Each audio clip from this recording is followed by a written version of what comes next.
Bharat Ratna doctor Bhimrao Ambedkar को कोटि कोटि नमन। ये कार्यक्रम डॉक्टर भीमराव अंबेडकर के जीवन पर आधारित है, जहां भारत की जनता के प्रति उनके योगदानों को पूरी सजगता से चित्रित और रेखांकित करने का प्रयास है। कार्यक्रम में दिखाई गई घटनाएं लब्ध प्रतिष्ठ पुस्तकों से ली गई हैं। इस कार्यक्रम के जरिए चैनल की ओर से एक विश्वसनीय, सजग और सकारात्मक प्रयास है कि डॉक्टर बाबा साहेब भीमराव अंबेडकर के जीवन की संघर्ष यात्रा एवं गौरव गाथा पूरे आदर के साथ घर घर पहुंचे और उनके योगदानों से सभी संपूर्णता में परिचित और आह्लादित हों। और फिर क्या फर्क पड़ता है कि वो राजा रहता कहाँ है, किसी बड़े महल में रहता है या खुले आसमान के नीचे ऐसे रहता है, होता तो राजा ही है ना।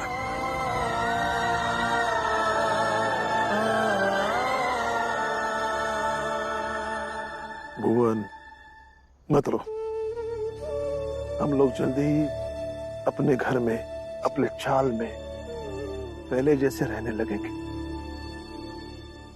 हाँ भुवन, राम जी और भीम बिल्कुल सही कह रहे हैं। देखना, हम लोग यहाँ से लड़कर अपने चाल में वापस जरूर जाएंगे और वहां जाने के बाद हम लोग भुवन के घर के बाहर दरवाजे पर लिखवाएंगे, भुवन राजा बेटा का घर।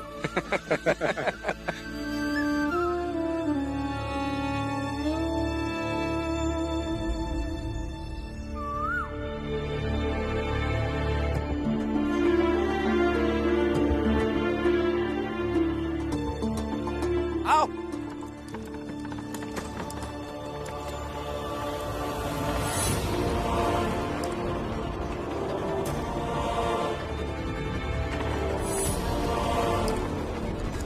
बस बस बस बस बस निकालो।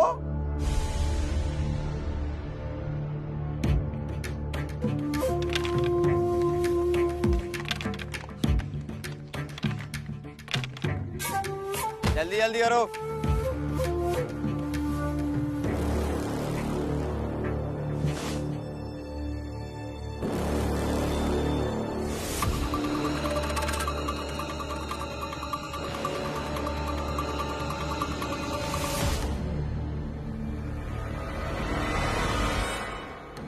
मिर्ची, इतनी सारी मिर्ची यहाँ क्यों डाल रहे हैं आप?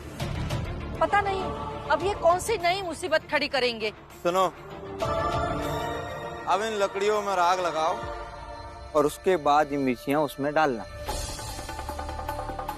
देख नहीं रहे हो इस वातावरण में कितनी नकारात्मक ऊर्जा है? जरूर यहाँ किसी की बुरी नजर लग गई है। मैं इस वातावरण को एक बार फिर शुद्ध करूंगा। लगाओ आग, डालो मिर्चियां इस पर।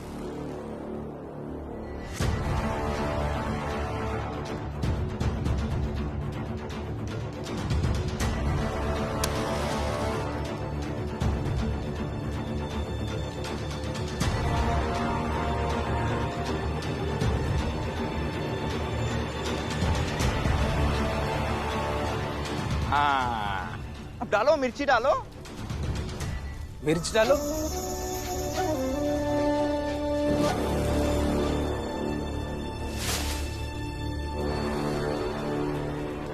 अरे धुएं को चारों तरफ फैलाओ, चलो।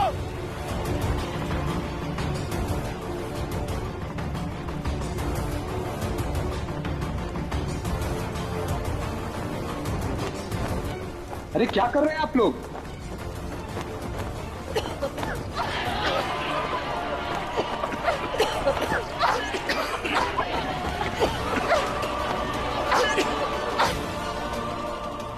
अरे क्या कर रहे हैं आप? बंद कीजिए। क्या कर रहे हैं आप ये सब?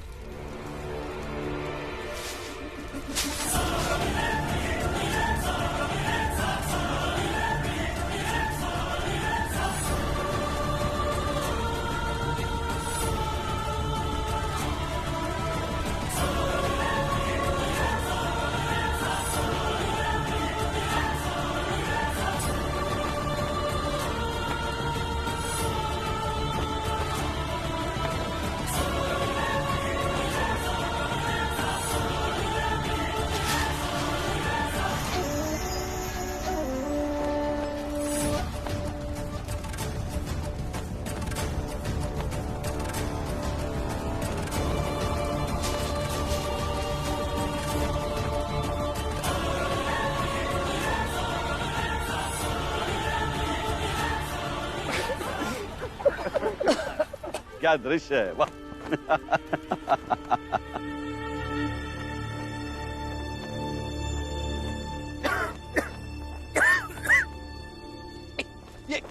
ये क्या चला के रखा है आप लोगों ने? यहाँ दिखाई नहीं दे रहा?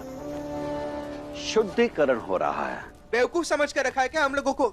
सब समझ रहे हैं हम क्या करना चाहते हैं आप। सब समझ में आ रहा है भीमराव? हाँ। तुम्हें पूछ क्यों रहे हो?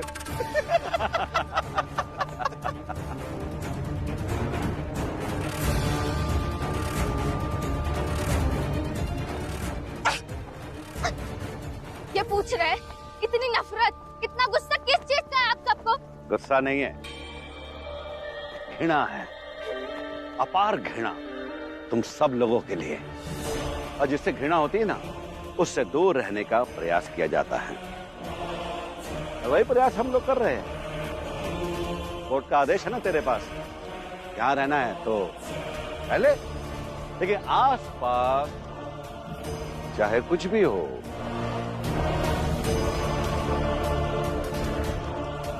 नरोत्तम जी याद आया, आज तो कोर्ट बंद है ना? हाँ। ओहो हो। भीमराव अब तो क्या करेगा? हाँ? कोर्ट नहीं जा सकता तो पुलिस थाने तो जा सकता हूँ ना। अभी पुलिस थाने जाकर दरोगा साहब को लेके आता हूँ। भीम,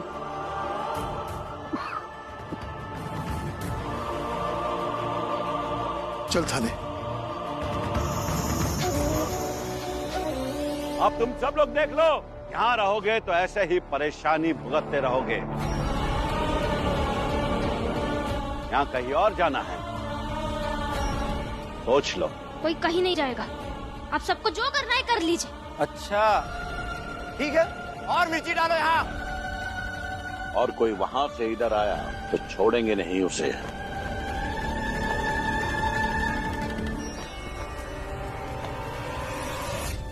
अब चाहे जो हो जाए हम सब झेलेंगे। जब तक वो पुलिस को लेकर नहीं आते हम सब झेलेंगे।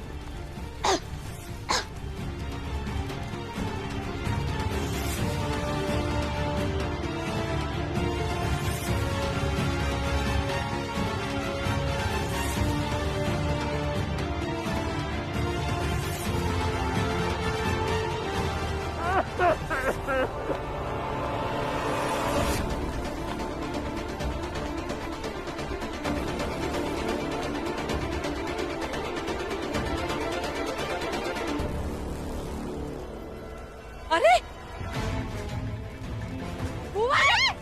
अरे संभालो उसको।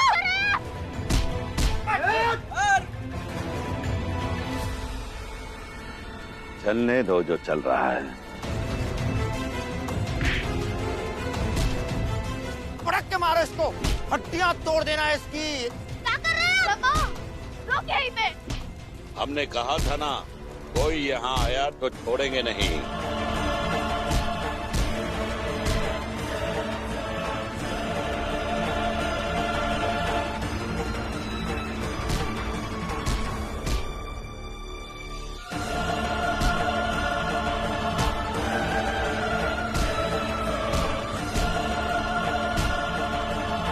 ये क्या कर रहे हैं आप?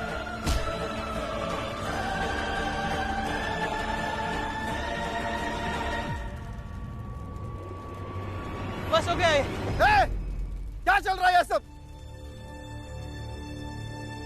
दरोगा साहब देखिए ना, ये लोग हम लोगों को यहाँ आकर कब से परेशान कर रहे हैं। और देखिए आपके सामने ये मिर्ची का धुआं उड़ाकर परेशान कर रहे हैं और नाटक कर रहे हैं खुद। अरे दरोगा साहब, तो फिर झूठ बोल रहा है ये आदमी। अरे आप तो जानते हैं कितने शांति प्रिय लोग। इन लोगों ने मारपीट शुरू कर दी। अब आत्मरक्षा करना बनता है कि नहीं? ये बेचारे बस आत्मरक्षा कर रहे थे।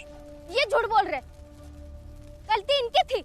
अरे गलती चाहे जिस तरफ से भी हुई हो, लेकिन बदले में दूसरा पक्ष भी तो लड़ गया।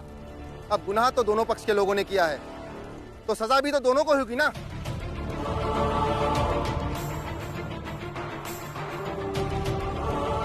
दरोगा जी,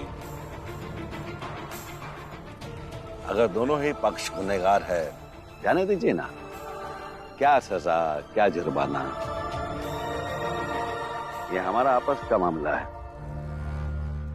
हम समझौता कर लेंगे।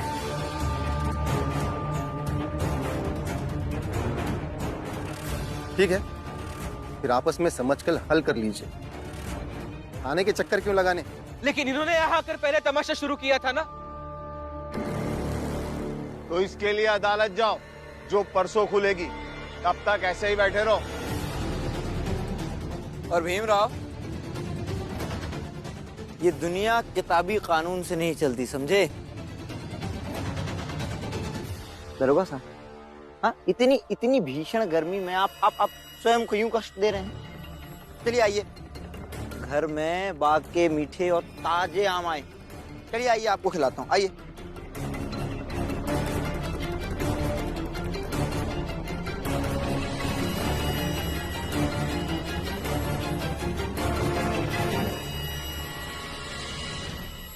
भीमराव, चींटी अगर पहाड़ पर चढ़ जाए और चढ़ने के बाद ये सोचे कि वह बहुत बड़ी हो गई है, तो ये उसकी भूल है।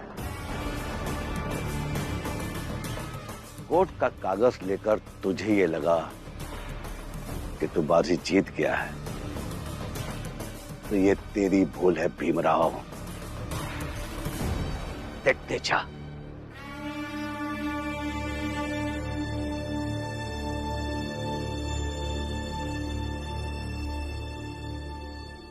ऐसे लड़ने झगड़ने की क्या जरूरत थी? उनसे लड़ना नहीं था, उनसे लड़कर हमारा पक्ष कमजोर हो गया है।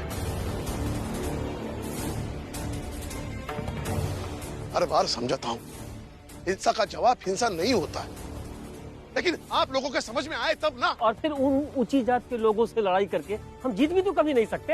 हितेश काका, हर बार बाबा की बात बीच में मत काटिए। वो क्या बोल रहे हैं समझने की कोशिश कीजिए, और अगर आप नहीं समझ सकते तो दूसरों को तो सुनने दीजिए। बाबा ये नहीं कह रहे हैं कि ऊंची जात वालों से हम लड़ेंगे तो जीतेंगे या नहीं, बल्कि वो ये समझाने की कोशिश कर रहे हैं कि हिंसा का जवाब हर बार हिंसा नहीं हो सकता।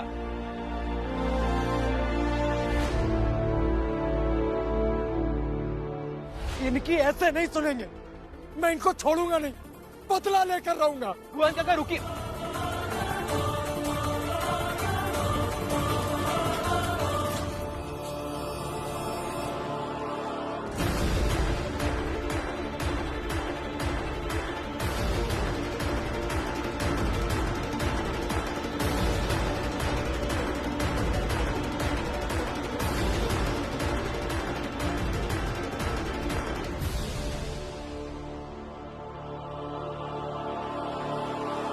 भुवन काका, भुवन काका,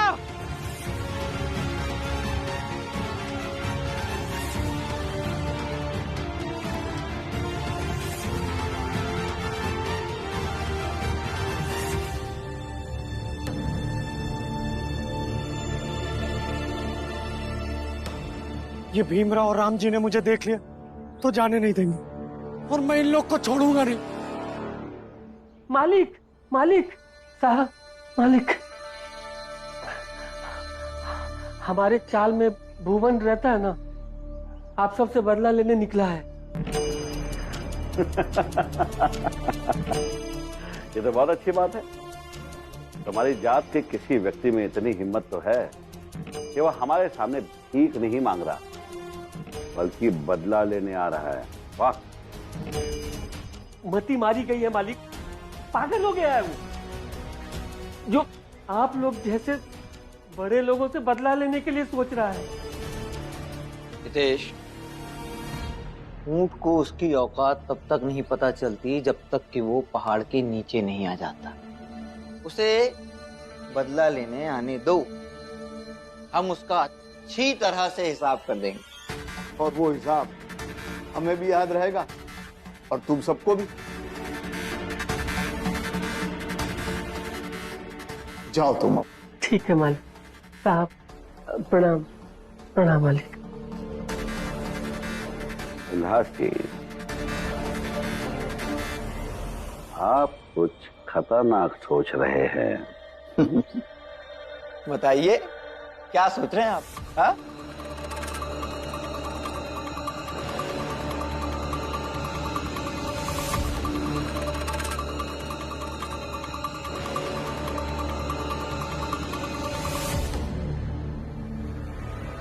समझ गए?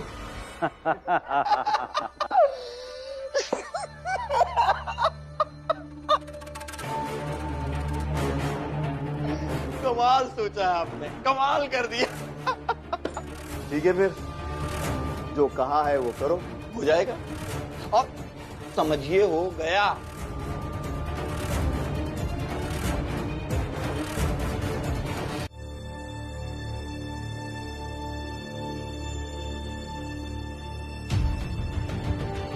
पता नहीं कहाँ चला गया ये भुवन। जीत में आकर अगर उसने कुछ गलत कर लिया तो बहुत बड़ी मुसीबत हो जाएगी। मुझे तो बहुत चिंता हो रही है। किस बात की चिंता हो रही? अरे ये भीमराव और इसके घर में रहने वाले लोग इतना चिंता क्यों करते हैं? इसलिए करते हैं क्योंकि उन्हें लगता है कि उनके हिसाब से जो जो ना चल सके वो सब गलत है। इसलिए नसीहत देते रहते हैं, चिंता व्यक्त करते रहते हैं। जनार्दन भाऊ और रितेश भाऊ, आप लोगों को इस बात का अंदाजा नहीं है कि इस समय भुवन के सर पर भूत सवार होगा, और जब इंसान का गुस्सा बढ़कर जुनून में बदल जाए ना, तो सही और गलत में फर्क करना भूल जाता है। ये सब मुझे इसलिए पता है क्योंकि पहले मैं भी ऐसा ही था। सतारा में जब मुझे गुस्सा आता था ना, और मैं भी दौड़ जाता था सब कुछ खत्म करने के लिए। कोई भी आगे नहीं आएगा, हाँ? एक एक करके सबके सर फाड़ दूंगा मैं।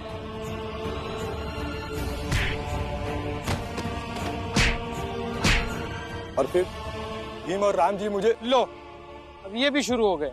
अरे तुम सब लोग ये कह क्यों नहीं देते कि ये दुनिया, चांद, सितारे सब राम जी और भीमराव ने ही बनाए,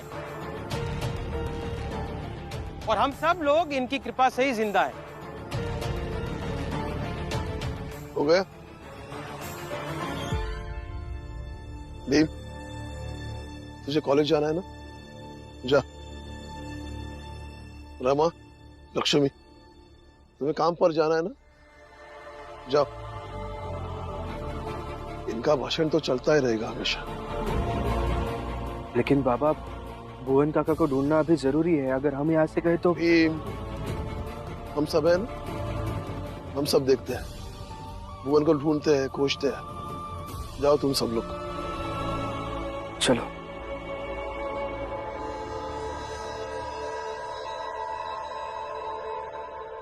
लेकिन कहाँ खोजे भुवन को अब? अरे क्या खोजोगे तुम सब? और बोल तो ऐसे रही हो जैसे भुवन 4-5 साल का बच्चा है और कहीं खो गया है। हा?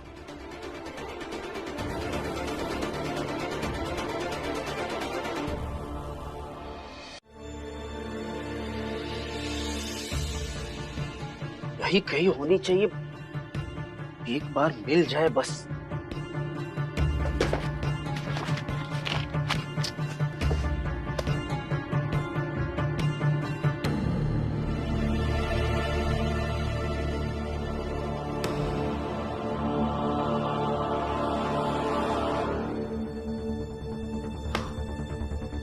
यही वो फाइल है जिसमें साहब अपने सारे कामों का लेखा जोखा रखते हैं।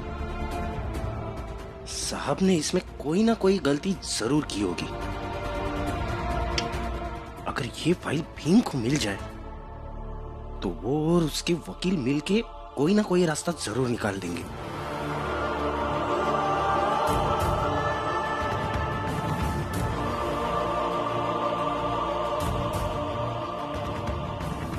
भीम के कॉलेज जाने का वक्त हो गया, रास्ते में ही कहीं मिल जाना चाहिए।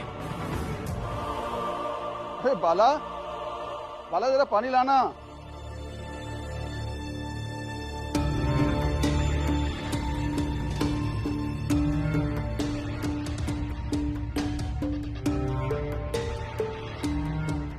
ये फाइलें कैसे गिरी पड़ी है?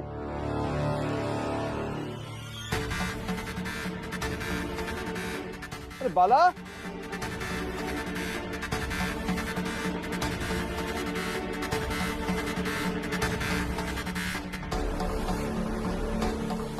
साहब की फाइल नहीं है। बाला, बाला, कहीं ये काम बाला ने तो नहीं कर दिया?